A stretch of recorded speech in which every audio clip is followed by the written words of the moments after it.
गव्हाची कुरडई बनवण्यासाठी आपण हा चीक रात्री काढून ठेवला होता। याच्यावर वरचं जे पाणी आलेलं आहे ते पाणी आपण काढून घेऊ एका भांड्यात।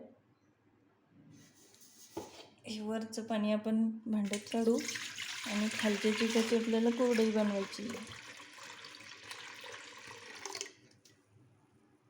हा असा चीक दिसतो आपला। या पातेल्यात अर्धा पातेला एवढं चीक आहे आपला, तरी आपण अर्धा पातेलच पाणी घेणार आहोत। जेवढा चीक असला तेवढंच पाणी घ्यायचं आहे आपल्याला। हे पाणी आता गॅसवर ठेवून आपण या पाण्याला उकळी आणून घ्यायची। याच्यावर झाकण ठेवू म्हणजे पाण्याला लवकर उकळी येईल। पाण्याला आपल्या चांगली उकळी आलेली आहे। याच्यामध्ये टाकू 2 चमचे मीठ।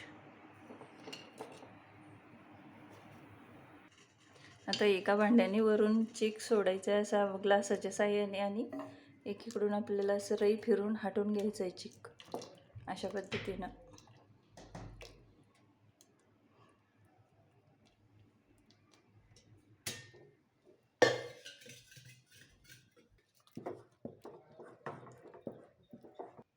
चीक चांगला हाटून झाला। आता याला 5 मिनिटं झाकण ठेवून शिजून घ्यायचं आहे। 5 मिनिटानंतर चीक आपलं छान शिजलेलं आहे। आता आपण याच्या कुरडया बनवून घेऊ।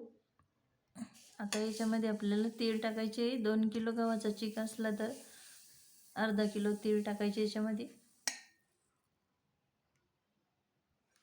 तीळ टाकून चांगलं मिक्स करून घेऊ आणि याच्या कुरडया बनवून घेऊ। साच्यात भरून अशा प्रकारे आपल्याला कुरडया बनवून घ्यायच्या आणि नंतर या कुरडया 3 दिवस उन्हात वाळवल्यावर अशा तयार होतात। छान खरपूस होतात या अशा, खूप छान झाल्या।